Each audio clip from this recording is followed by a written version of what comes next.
And Mind, Body and Soul में today we have a general physician and a nutritionist जिनका नाम है Dr. Aisha Abbas. Welcome to the show. Assalamu alaikum. Assalamu alaikum. Good to see you. How are you doing? अल्हम्दुलिल्लाह ठीक ठाक. अच्छा doctor Ayesha, हम आपसे आज बात करेंगे मानसून की. मानसून में देखें बुखार भी हो रहे हैं, लोगों को मलेरिया हो रहा है, डेंगू हो रहा है. Some people are getting upset stomachs. I know a lot of people जिनको डायरिया भी काफ़ी हुआ हुआ है ओवर द वीकेंड.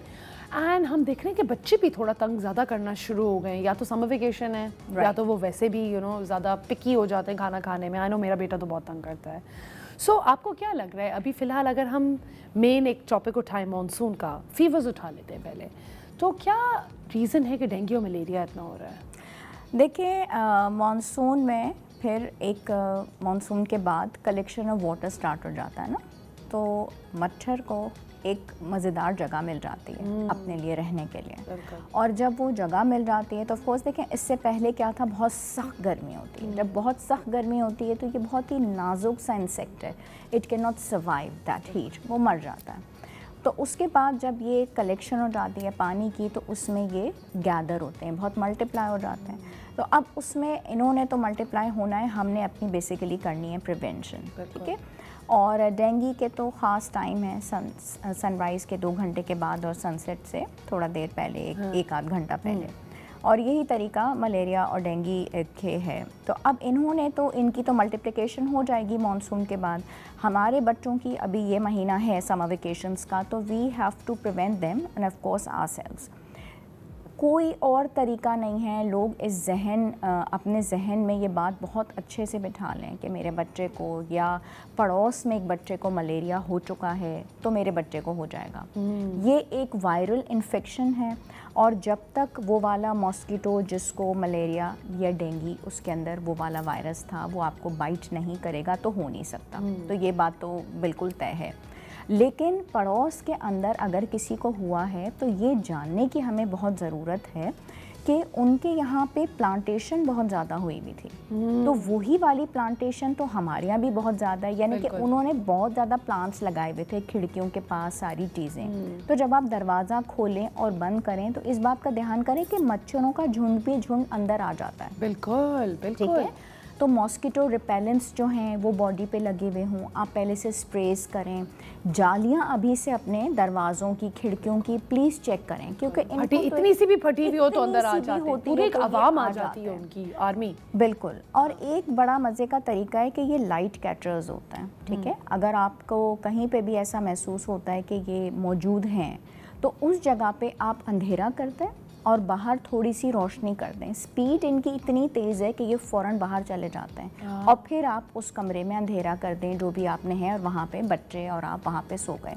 2-3 ऐसी तरकीबें हैं जिससे ये तो आपने बड़ी अच्छी ट्रिक बताई. हाँ, कि ये रोशनी देके बाहर चले जाते हैं. हाँ, ये लाइट कैटरर्स होते हैं. देखो तो हमें अंधेरे में भी यार कितने मच्छर काट रहे होते हैं. हाँ, काट रहे होते हैं. उसकी रीज़न ये है कि वो दरवाज़ा या जाली या कोई भी ऐसी चीज़ है वो रह गए वहाँ, मगर अंधेरे में गए नहीं. हाँ, अच्छा वो रह गए ना, वो गए नहीं पूरे, तो वो बुज़ करके वो आए. तो फिर आपने उसमें कॉइल लगाया, मॉस्किटो रिपेलेंट्स लगाए, वो सब चीज़ें तो आपको करनी है और एहतियात. अच्छा, and will the same apply for मक्खीज एज वेल? मक्खी is such a crisis in Pakistan as well. Makhi is not going to cause you fever, but that is going to cause you diarrhea and gastroenteritis. Yeah, that's what I was. हाँ. और ये आपको इतनी तकलीफ देगी. And of course अगर वो बिगड़ जाता है तो फिर वो फीवर भी कर सकता है. बिल्कुल. Because gastric symptoms. तो आपको लग रहा है मक्खी से हो रही है लोगों को डायरिया वगैरह and all? Lot of people have. Oh yes, because हमारे यहाँ लोगों का तो फिर एक्टिविटी है खाना. हाँ, मतलब और फिर अब तो बच्चों की छुट्टियां हैं और बच्चों को जंक फूड जाए तो उनको पिज्ज़ा और बर्गर और ऑर्डर भी करना है और बाहर भी जाना है और चाट और पकोड़े और समोसे.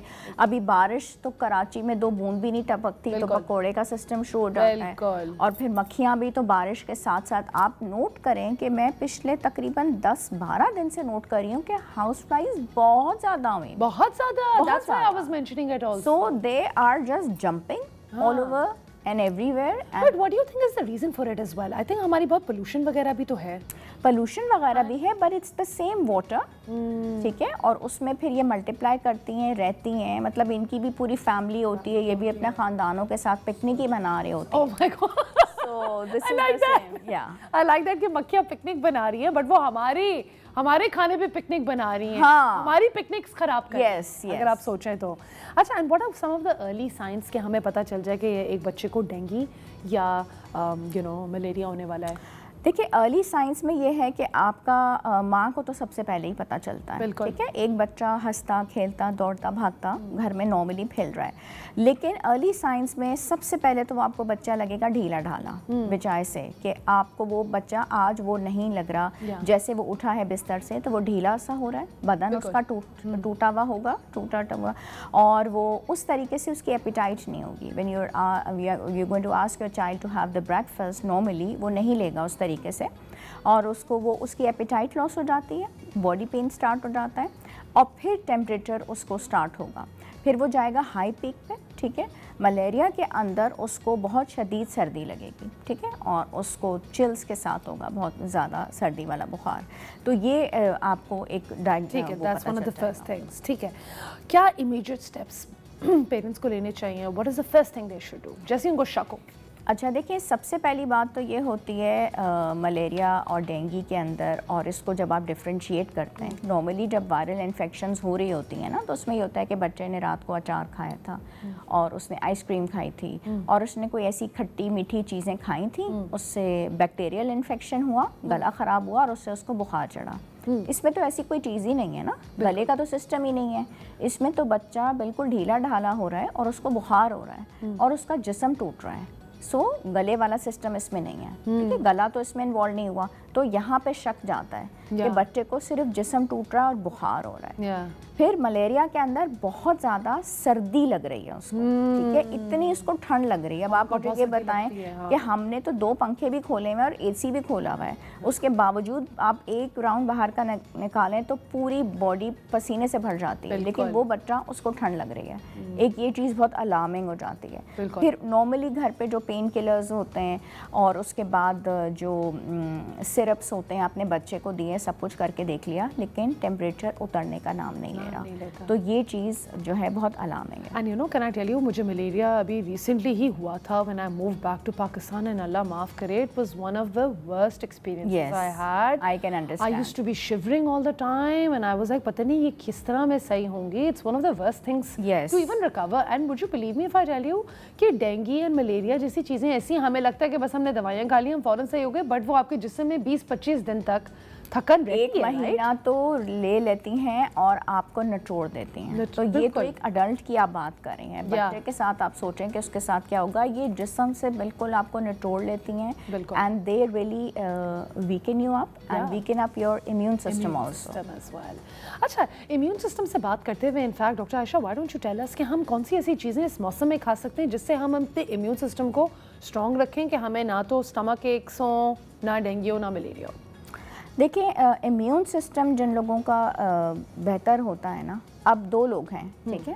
एक का इम्यून सिस्टम निस्बतन बेहतर था, जैसे हमें कोविड ने भी सिखाया, ठीक है, we been through covid times also.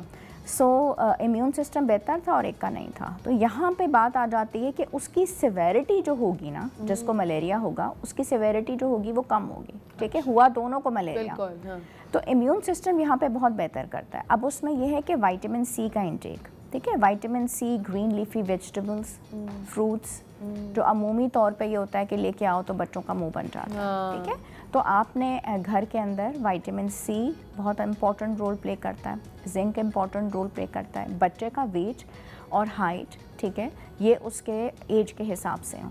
तो ये सारी vitamin C tablets a good idea as well, doctor Ayesha? काफी लोग लेते हैं. हाँ, we won't take the name of the brand, maybe. Is it good? It is not bad to have it if your diet is not balanced. You know that your child is underweight, he's not having the meals properly despite you're trying your best, but then you have to start with these supplements.